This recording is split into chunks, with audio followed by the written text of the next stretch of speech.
కేసీఆర్ గారి నాయకత్వంలో ఇలా బీఆర్ఎస్ పార్టీ ఇలా ప్రజలకి జనతా గ్యారేజ్ లాగా ఉన్నదని ఇలా మరొకసారి రుజువైందని చెప్పక తప్పదని చెప్పి సందర్భంగా తెలియజేస్తా ఉన్నాను. అది గ్రూప్ 1 ఎగ్జామ్లు నిరుద్యోగ యువత కావచ్చు, ఇలా అదేవిధంగా లగచర్ల రైతులు కావచ్చు, ఇలా హైడ్రా కావచ్చు, ఇలా ప్రజలకి సమస్య వస్తే ఇలా కేసీఆర్ గారు గుర్తొస్తూ ఉన్నారు. ఇలా వస్తూ ఉన్నారు, మా పార్టీ ఆఫీస్కి వచ్చి మాకు ఈ సమస్య ఉంది ఖచ్చితంగా మాకు చెప్పాలని చెప్తా ఉన్నారు. నేను ఆ రోజు దీని మీద గ్రూప్ 1 మీద మాట్లాడినప్పుడు ఇదే కుర్చీ మీద ఇక్కడి నుంచే ప్రెస్ మీట్ మాట్లాడితే ఇవాళ ఇదే రేవంత్ రెడ్డి గారు కాంగ్రెస్ ప్రభుత్వము నా మీద ఎస్సీ ఎస్టీ కేసు పెట్టిరు. ఎంత విచిత్రం ఇది! ఎస్సీ ఎస్టీ కేసు పెట్టి విచిత్రం ఏంటంటే ఇవాళ పోలీసు వాళ్ళు భవన్కి వచ్చి సీన్ ఆఫ్ అఫెన్స్ ఎట్లయింది ఏమైందని అడిగే పరిస్థితికి వచ్చింది. వీళ్ళకి ఇట్లా పిచ్చి గిట్ల లేచిందా ఏమైందని అర్థం కాలే. ఆ రోజు మా భవన్ ఇన్ఛార్జ్ అయిన రావుల చంద్రశేఖర్ గారు ఆ రోజు ఫోన్ చేసి కమిషనర్ గారికి, హైదరాబాద్ సిపి గారికి ఫోన్ చేసి అసలు ఏం చేస్తున్నా మీరు అసలు ప్రెస్ మీట్ మాట్లాడితే సీన్ ఆఫ్ మర్డర్ కేసు ఇది, సీన్ ఆఫ్ అఫెన్స్ అని వచ్చుడు ఏంది అని ఆ రోజు మాట్లాడితే మళ్ళీ పోలీసు వాళ్ళు వాపసు పోయినరు. ఇలా రేవంత్ రెడ్డి గారు మీరు ఇట్లాంటి కేసులు పెడితే మీరేదో మా నోరు మూపియాలనుకుంటే నువ్వు కాదు, నీ తాత తరం కూడా కాదు. ఖచ్చితంగా కేసీఆర్ గారి నాయకత్వంలో మేము ప్రజలకి తప్పు జరుగుతుంది అంటే ప్రశ్నిస్తూనే ఉంటాము. నువ్వు నీ కేసులు పెట్టి మమ్మల్ని ఇబ్బంది పెట్టి మా మీద నీ పైచాచిగా ఆనందం పొందుతుండొచ్చు నువ్వు, కానీ మాకేం ఫరక్ పడదు, కుచిబీ ఫరక్నే పడతా. కానీ ప్రజలకి ఇబ్బంది వస్తే మాత్రం తప్పకుండా మేము ప్రజల పక్షాన నిలబడతాం, గ్యారెంటీగా నిలబడతాం. ఇవాళ నిలబడతాం, వాళ్ళని ఆదుకుంటాం. మాకు కేసీఆర్ గారు నేర్పించిన సంస్కారం అది. నీ లెక్క ఉట్టి డ్రామాలు చేసుడు, యాక్టింగ్లు చేసుడు, టీవీ ఫోజులు ఇచ్చుడు, పోజులు కొట్టి పోవుడు, చేయి ఊపుకుంటూ పోవుడు మాతో కాదా? మాకు కేసీఆర్ గారు అది నేర్పలేదు. మాకు కేసీఆర్ గారు బాజాబ్తు ప్రజలకి కష్టాలు వస్తే ఖచ్చితంగా వాళ్ళ వెంట ఉండాలి అని మాకు కేసీఆర్ గారు నేర్పిండ్రు. మేము కేసీఆర్ గారి బాటల్లో మేము నడుస్తూ ఉన్నాం. మేము ఆనాడే చెప్పినాం, నిరుద్యోగ యువతకు మొత్తం కూడా చెప్పినాం, ఈ భారతదేశ చరిత్రలోనే కేసీఆర్ గారు ఇచ్చిన గవర్నమెంట్ ఉద్యోగాలు నోటిఫికేషన్ 2,33,000 ఉద్యోగాలు కేవలం నోటిఫికేషన్ ఇచ్చింది భారతదేశ చరిత్రలోనే కేసీఆర్ గారి ప్రభుత్వం ఒక్కటే. దాంట్లో మేము ప్రభుత్వం ఉన్నప్పుడు దాదాపు 1,60,000 ఉద్యోగాలు నింపినాం. ఇంకా 60,000 మందికి ఎగ్జామ్లు రాపించి రిజల్ట్ పెండింగ్ పెట్టినాం. అంటే 2,32,000 ఉద్యోగాలలో 2,20,000 ఉద్యోగాలు గవర్నమెంట్ ఉద్యోగాలు నింపింది కేసీఆర్ గారి ప్రభుత్వం అని మరొక్కసారి యువతకు గుర్తు చేస్తూ ఉన్నాను.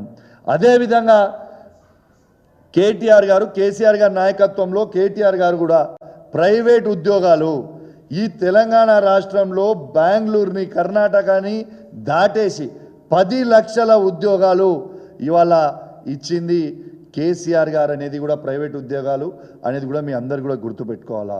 మేము ఆ రోజు అసెంబ్లీ సాక్షిగా ఆనాడు మేము ఎన్నోసార్లు సవాల్ విసిరినాం. ఇవాళ ఈ భారతదేశ చరిత్రలోనే ఏ ఒక్క రాష్ట్రంలో అయినా, కాంగ్రెస్ పరిపాలిస్తున్న రాష్ట్రమైనా బీజేపీ పరిపాలిస్తున్న రాష్ట్రమైనా ఎక్కడైనా కూడా మా కేసీఆర్ గారి కంటే ఒక్క గవర్నమెంట్ ఉద్యోగం ఎక్కువ ఇచ్చినట్టు మీరు చూపిస్తే మేము రాజీనామా చేస్తామని అసెంబ్లీ సాక్షిగా ఆనాడు కేసీఆర్ గారి నాయకత్వంలో కేటీఆర్ గారు సవాల్ విసిరిండ్రు. ఎందుకో తోక ముడుచుకొని వేయరు, ఎవరు మాట్లాడలే. ఎందుకు చూపిస్తలేరు అంటే ఎక్కడ కూడా లేవు, కేసీఆర్ గారు ఇచ్చింది తప్పితే ఎవరు ఇచ్చింది లేదు అనేది స్పష్టంగా ఇలా యువత కూడా అర్థం చేసుకోవాలని మీ అందరు కూడా విజ్ఞప్తి చేస్తూ ఉన్నాను. అదేవిధంగా ఇలా రేవంత్ రెడ్డి గారి ముఖం ఎక్కడ పెట్టుకుంటాడు, దీనికి జవాబు చెప్పాలి. ఇలా నువ్వు ఏదో ఆ రోజు పిలిచి మాట్లాడి మా మీద కేసులు పెట్టి, మా పిల్లల మీద కేసులు పెట్టి, మా వాళ్ళు మాట్లాడోళ్ళ మీద తీసుకుపోయి కొట్టుడు, నువ్వు ఎన్ని కొట్టినా ఎన్ని కేసులు పెట్టినా దీని మీద జవాబు చెప్పాల్సిన అవసరం రేవంత్ రెడ్డి గారు ఖచ్చితంగా ఉన్నది. ఇలా హైకోర్టే ఇలా తప్పుడు తడక, ఇలా తప్పుడు చేసినావు నువ్వు, ఇలా ఖచ్చితంగా రీవాల్యుయేషన్ అని చేయండి, లేకుంటే మళ్ళా ఎగ్జామే రీషెడ్యూల్ చేయండి 8 months లోపల అని స్వయంగా ఇలా హైకోర్టే చెప్పింది. ఎస్, నేను దీని గురించి 6 నెలల ముందే చెప్పిన, మళ్ళా చెప్తున్నా గట్టిగా చెప్తున్నా వినండి. ఇలా రేవంత్ రెడ్డి గారు కాంగ్రెస్ ప్రభుత్వం బరాబర్ గ్రూప్ 1 పోస్టులు అన్నీ కూడా అమ్ముకున్నది. వాళ్ళ దగ్గర డబ్బులు తీసుకున్నారు. రేవంత్ రెడ్డి గారు సీఎంఓ ఆఫీసే ఇలా డబ్బులు తీసుకొని వాళ్ళకి పోస్టులు ఇచ్చిండ్రు. దీనికి ఇంకొక ఉదాహరణ కూడా చెప్తా మీకు. ఎందుకు ఇంత ఖచ్చితంగా చెప్తున్నానని మళ్ళొక్కసారి గుర్తు చేస్తా. కేసీఆర్ గారు గ్రూప్ 1 నోటిఫికేషన్ వేసిన రోజు 503 పోస్టులకు వేసి గ్రూప్ 1 నోటిఫికేషన్ వేసిండు. వేసిన తర్వాత అదే కంటిన్యూ చేస్తే బాగుండు, కానీ వీళ్ళు అతి కకృతి కదా. దాంతో ఏం చేసిండు, దాన్ని ఇంకొక 50 పోస్టులు పెంచి 563 అని పోస్టులు పెట్టి మళ్ళీ ఫ్రెష్గా అప్లికేషన్ పెట్టుకోవచ్చు, ఎవరు పడితే వాళ్ళు మళ్ళీ ఫ్రెష్గా రాయొచ్చు అనేది పెట్టి ఇలా పోస్టులు అమ్ముకున్న చరిత్ర ఇలా ఓటు నోటు దొంగ అయిన రేవంత్ రెడ్డిదే మరొకసారి అడ్డంగా దొరికిపోయిండు. ఇలా 563 మంది పోస్టులు కూడా ఇలా రేవంత్ రెడ్డి గారు లక్షలాది రూపాయలకు అమ్ముకున్నాడు. ఇది సీఎంఓ ఆఫీస్ నుంచి నడిచింది. ఇదేదో నేను చెప్పుడు కాదు, బాగా జాబ్తూ ఇలా అభ్యర్థుల పేరు చెప్తే మంచిగుండదు. ఎవరైతే డబ్బులు ఇచ్చిర్రో రేవంత్ రెడ్డి గారి ఆఫీస్లో, రేవంత్ రెడ్డి గారి ఇంట్లో ఎవరైతే పోయి డబ్బులు ఇచ్చి వచ్చిండ్రో అది వాళ్ళే వచ్చి నాకు చెప్పిపోయినరు. అన్నా నా దగ్గర డబ్బులు తీసుకుర్రు, ఇలా పొద్దున్న నుంచి అదే ఫోన్, ఇలా నా దగ్గర డబ్బులు తీసుకొని మా పోస్ట్ ఇచ్చిర్రు, మరి మా ఇవాళ రద్దు అయిపోయినాయి, మా పరిస్థితి ఎట్లా అన్నా అని అడిగారు. రేవంత్ రెడ్డి గారు ఓటు నోటు దొంగ. ఎట్లయితే రేవంత్ రెడ్డి గారు ఓటు నోటు దాంట్లో అడ్డంగా రెడ్ హ్యాండెడ్గా దొంగలక్క దొరికిపోయిండో, ఇవాళ గ్రూప్ 1 ఎగ్జామ్లో అమ్ముకున్న దాంట్లో కూడా అడ్డంగా దొరికిపోయిండు. ఇది ప్రజలందరూ కూడా గమనించాలి. ఇవాళ మీకు ఒక్కటే చెప్తా ఉన్నాను, ఆనాడు పేపర్ లీక్ అయిందని కేసీఆర్ గారు ఏ రోజైతే ఆనాడు అన్నారో, కేసీఆర్ గారి దృష్టికి వచ్చిందో, కేసీఆర్ గారు స్వయంగా ధైర్యంగా తప్పు జరిగింది మేము రద్దు చేస్తున్నాము అని బాజాబ్తు ధైర్యంగా రద్దు చేసిండు కేసీఆర్ గారు.